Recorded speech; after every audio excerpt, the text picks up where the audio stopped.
Voilà, comment faire pour travailler en Thaïlande?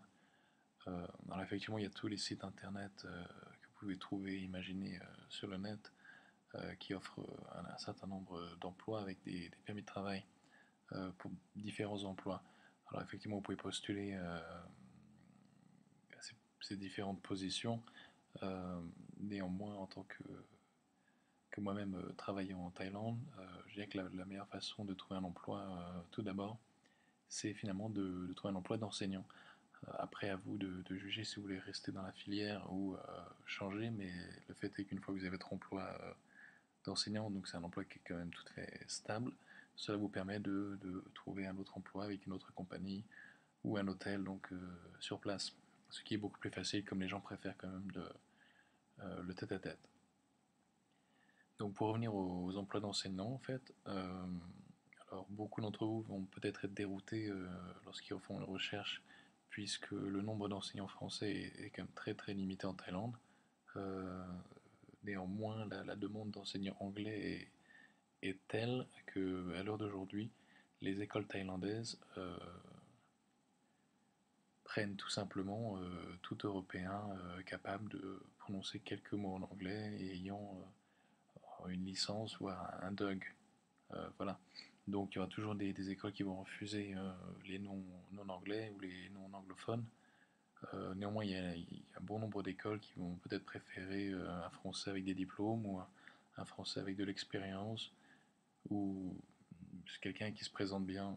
Voilà, c'est la réalité en Thaïlande aussi, la présentation vaut les diplômes.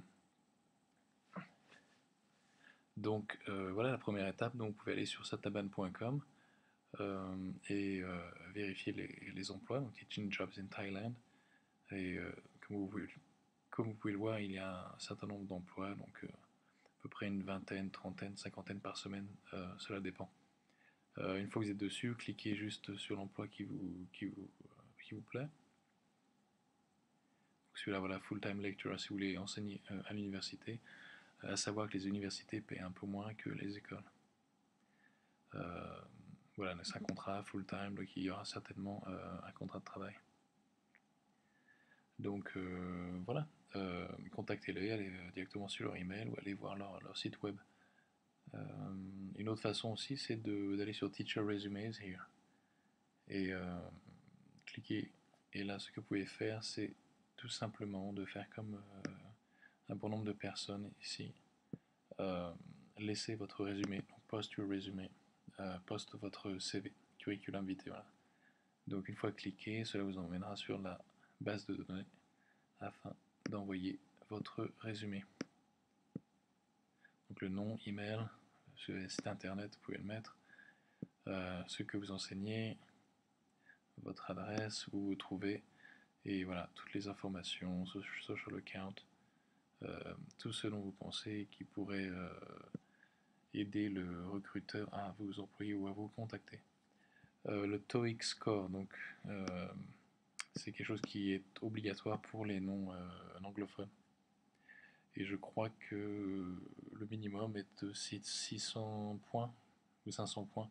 Donc à partir de 5 ou 600 points, cela ne veut pas dire que vous allez être employé ou pas employé, mais cela va vous donner le droit d'avoir une licence d'enseignant provisoire.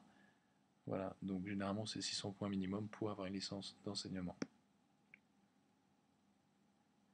Et voilà, que remplissez post-listing et si vous êtes patient, vous recevrez peut-être un email d'un recruteur en Thaïlande. Allez, bonne chance.